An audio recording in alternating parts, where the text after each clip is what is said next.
Welcome to this week's meditation, where we're picking up something from last week around compassion, but also attaching this to the idea of beauty and connection through nature. I read this week, one of the foundational reasons for our sense of isolation and unhappiness is that we have lost our contact with nature. In the natural world, there is no theology to agree or disagree with. We don't have to identify as Protestant or Catholic, evangelical or liberal, or even Christian or Hindu. There really is nothing to argue about. So we start, as usual, by adjusting where we're sitting, feeling our connections, taking a deep, cleansing breath,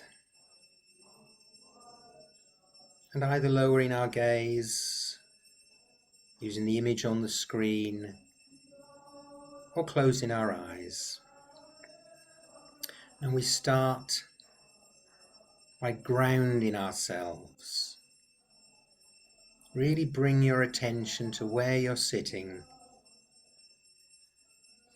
how your feet are in contact with the ground, your connection through the chair or sofa,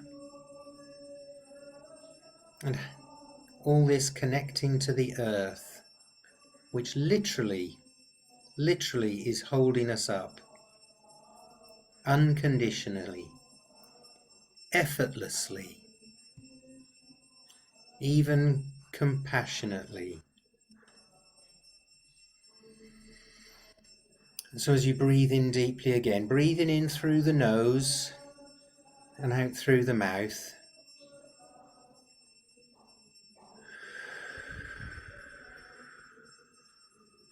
feel that connection. Let everything else disappear and just feel and be aware of that connectedness. And the fact that all of us here are connected to the same earth. Rather a reassuring thought, I think.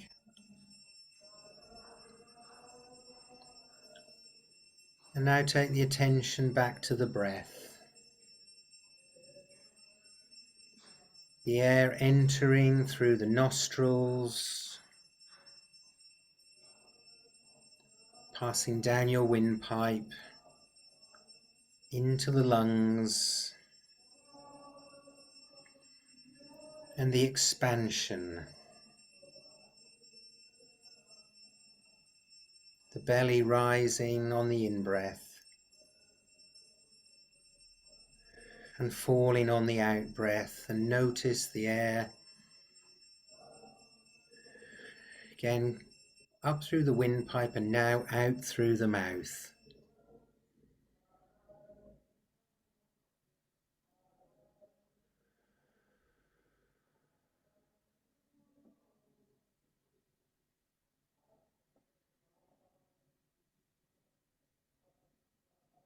Really keep that focus on the breath and on the movement of the breath.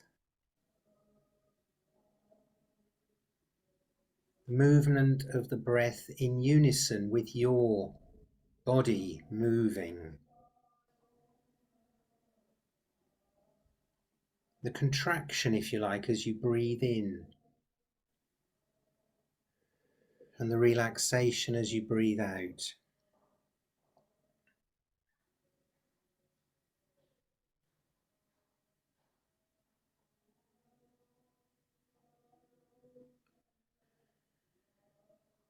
Consciously making those breaths longer and slower, and if it helps to count the breath, to count to 4 on the in-breath and then to hold, and then to count for 4 again on the out-breath. Just so that we deepen and we slow down.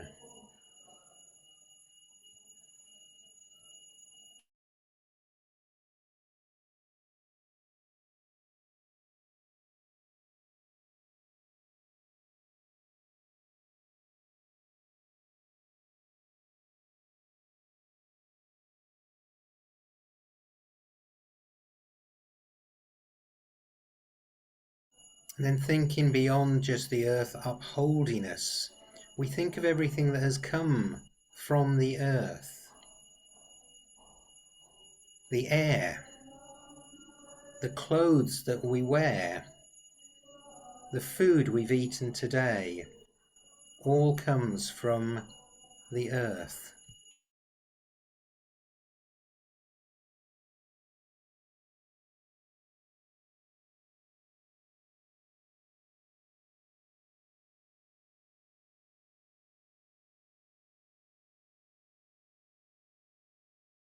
And so as we breathe, we're taking part in a cycle, an exchange with the elements, breathing in air that other living beings are.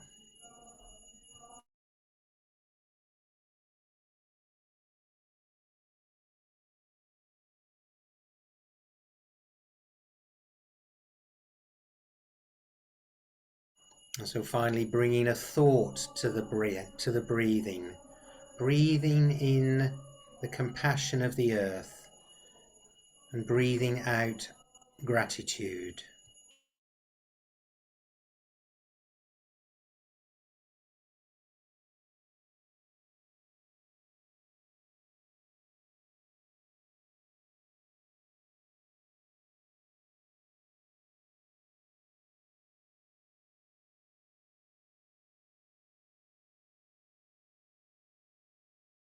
And so we relax into this connection with all that surrounds us, breathing in compassion, breathing out gratitude.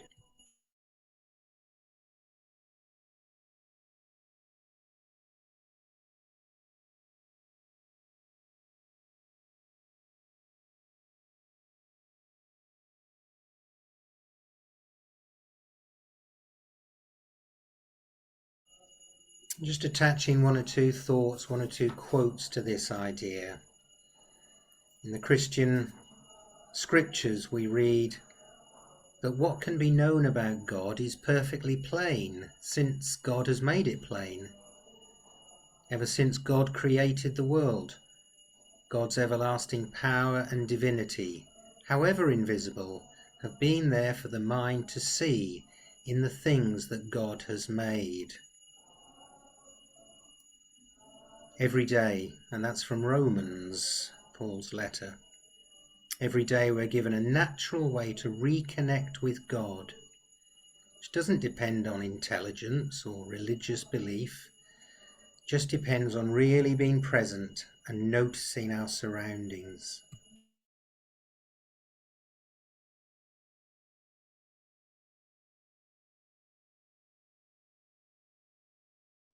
A Franciscan sister writes, "After almost 50 years, I learned that beauty is the ultimate and most intimate knowing of God. Beauty and diversity of creation nourish us through suffering and loss. When we've run out of purpose, when the presence of war sickens us, when earth is attacked for coal, gas, timber, profit, when poverty runs rampant, and when everyone we love lives far away, then still beauty endures and helps us make it through."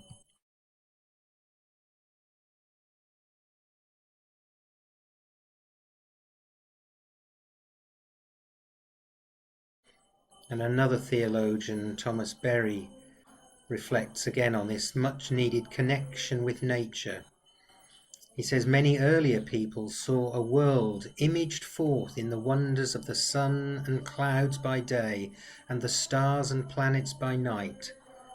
But we have lost our connection to this other, deeper reality of things. And so now we find ourselves on a devastated continent where nothing is holy or sacred. We think we've understood everything, but actually we have just used everything.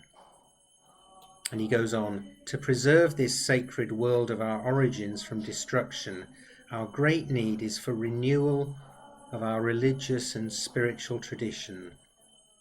We need to move from a spirituality of alienation from the natural world to a spirituality of intimacy with it, to a spirituality of the divine as revealed in the visible world about us.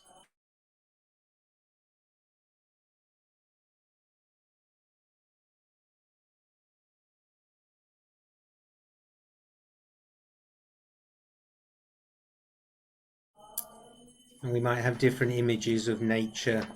Seamus Heaney wrote a poem about St. Francis and the birds. When Francis preached love to the birds, they listened, fluttered, throttled up into the blue like a flock of words released for fun from his holy lips.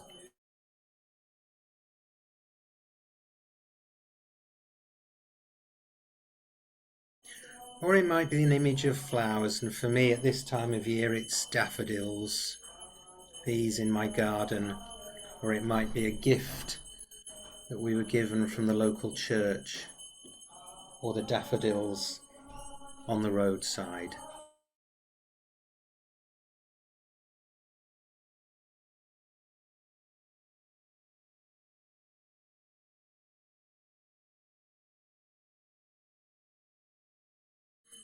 So before we move to our longer silence, something for contemplation that we might use as the basis of practice in that silence.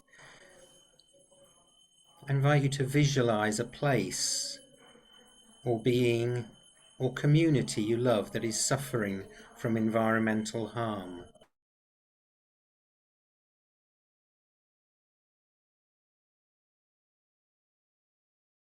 Rooted in that compassion and gratitude you've been breathing, access your intention, your motivation to alleviate that suffering.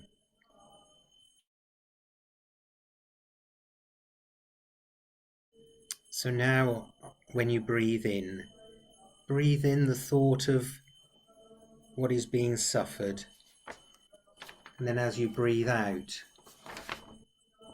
your compassion.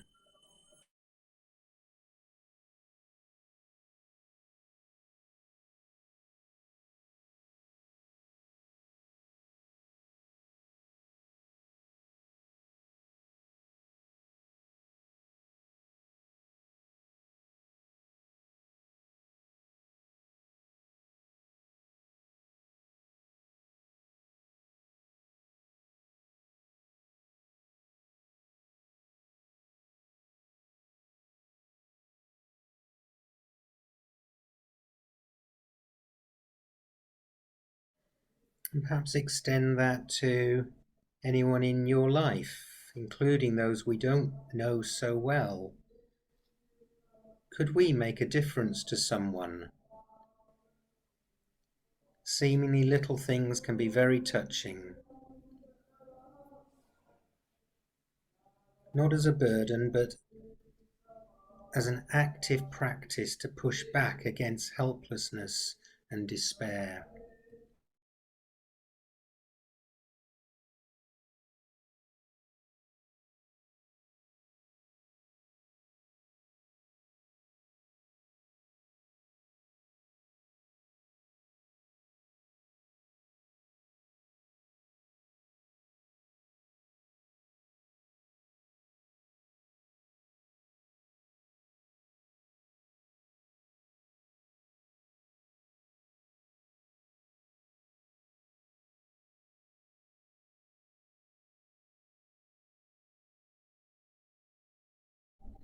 Or perhaps inhale the earth's gratitude for your existence. And when you exhale, offer the compassion and love you have for the earth. You are inextricably with the earth in every moment, and there is no division here.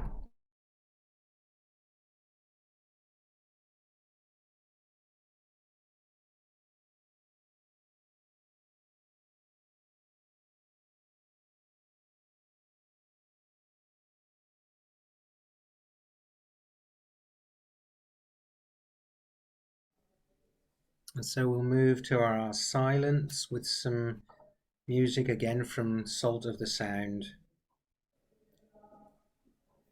Far beyond this place is where I thought I'd find you, resting in the place the stars call home. Through all these years, I searched to find my solace and my peace. Be still and know.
Good evening.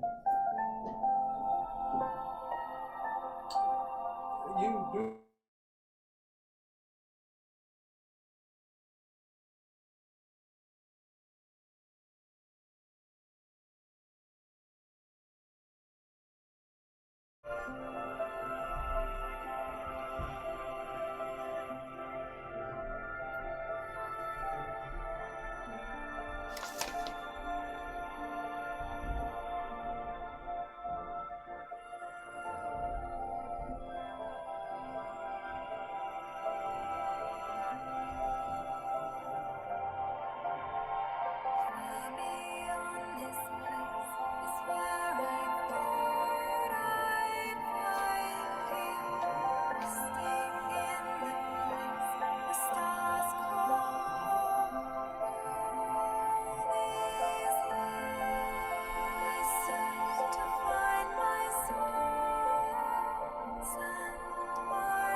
Be still and know.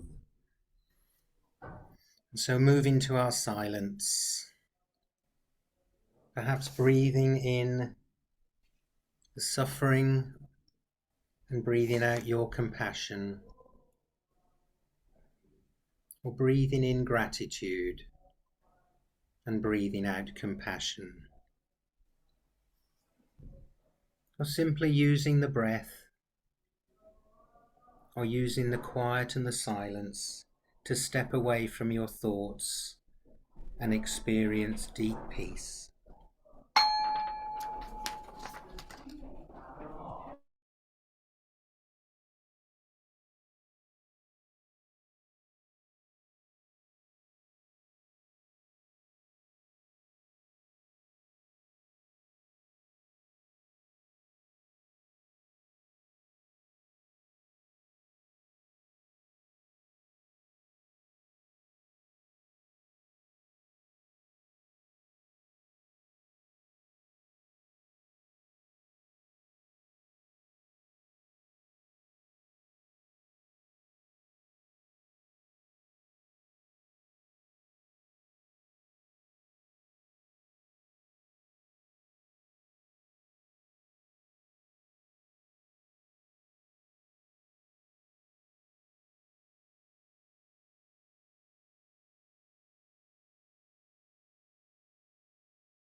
And so we gently come out of our silence,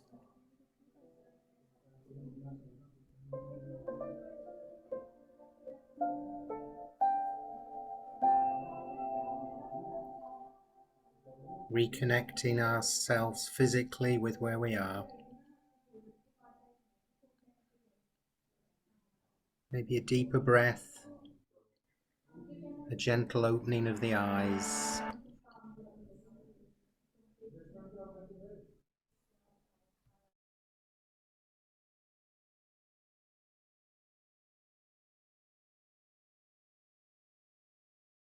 A gentle stretching,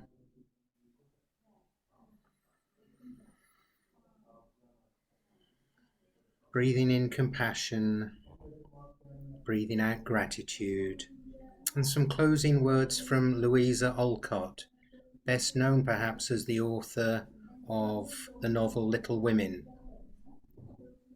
Brought up in a household where her parents believed in the inherent goodness in all people and seen divine experience in the everyday. A prayer from Louisa Alcott. Pour into our hearts the love that casts out fear, the truth that sets us free, and the grace that is sufficient for all our needs. Though you are unseen, do not be unknown. Though you are hidden from our eyes, let us rejoice in your beauty at the last.